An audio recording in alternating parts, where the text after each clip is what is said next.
DMTV, bilile kamalo bana ebele.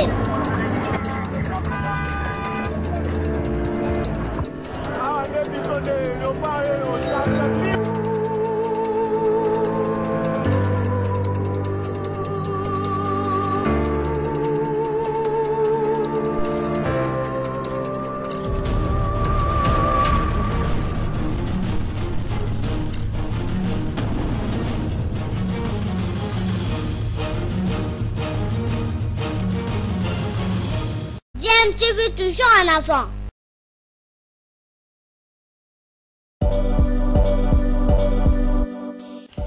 Vous êtes sur DMTV, bonjour ou bonsoir, tout dépend de l'heure à laquelle vous nous suivez. Tout plaisir est pour nous de vous retrouver, mais surtout de savoir que vous êtes nombreux en train de suivre votre chaîne YouTube DMTV. DMTV qui vous propose l'actualité, vous propose également des analyses et des réflexions sur des sujets d'actualité, sur des faits sociaux, tout simplement sur des réalités que nous observons ici chez nous en République démocratique du Congo.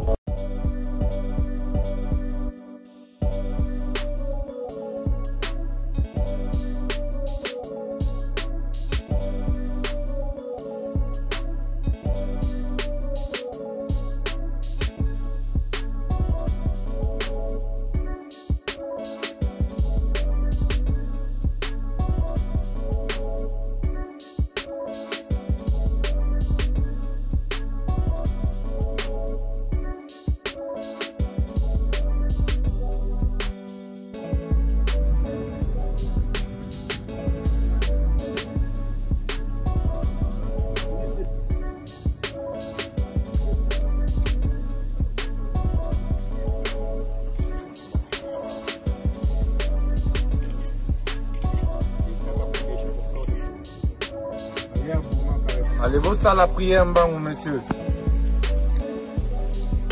Mbangou, vous avez déjà au Sambela. Vous qui n'est pas dans l'exécution. Vous avez aussi un pardon, Mbangou. Vous avez un pardon. Vous avez un bolimbisi, vous avez un so botala mabe. Maman, oyo bo viola. Vous avez exécuté peine de mort. Vous avez exécuté. Lingi lisusu koyoka bakuluna te. Population elembi passe. Tata mokonzi ya mboka Fachi Beton alingi kimia. Mama première ministre alingi kimia. Na bonde meeting de pesa mela kibiso en tant que ministre de la justice pour lutter contre la criminalité urbaine. Oui, bah été Nautaki pour actualiser circulaire aux alliés pour lever moratoire et à peine de mort. Et exécution à peine de mort dans Boka. Aux alliés Kuluna, pas condamné na peine de mort. Oui, bah été pas pour exécuter yo. Sans qui va kangi yo Kuluna, battu à disposition de la justice. Et bah été pas pour exécuter yo.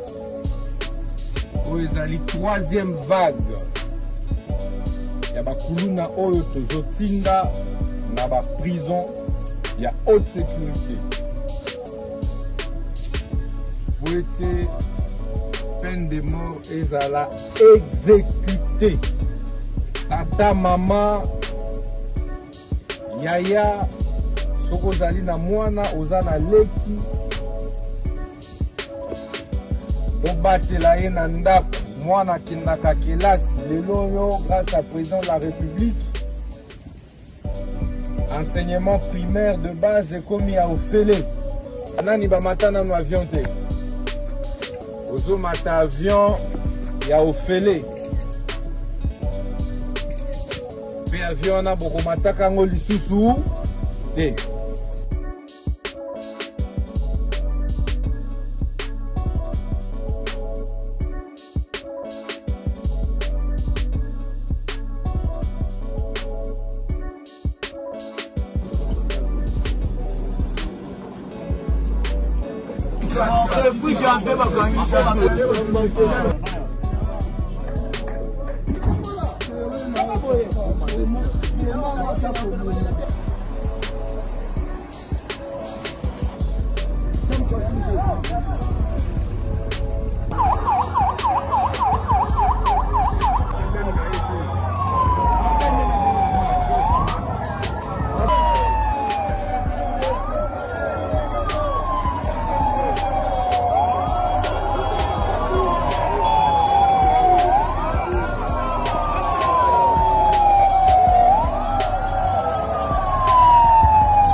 La boîtier, la Kanyingu, Dominique.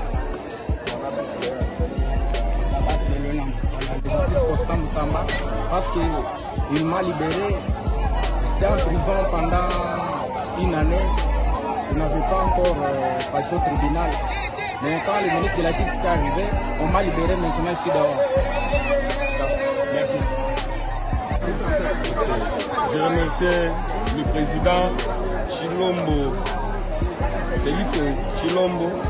Après, je remercie encore le Premier ministre Constant Moutamba, ministre de la Justice, pour que tout ce qu'il a fait pour nous. Il m'a libéré dans les prisons. J'étais ici à Chikapa, je n'ai même la famille, même une personne qui vient me visiter à la prison. Et aujourd'hui, je vois que notre ministre Moutamba Costa m'a fait la grâce de sortir à la prison. Pour cela, je lui remercie beaucoup. Prison centrale ya Chikapa na pesi merci na mokonzi na biso papa Moutamba.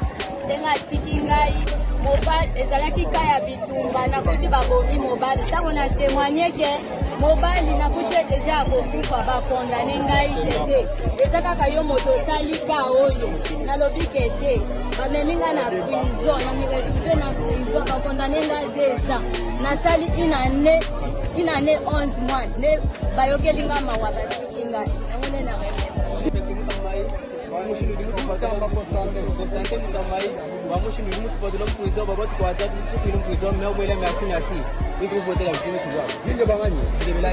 Merci.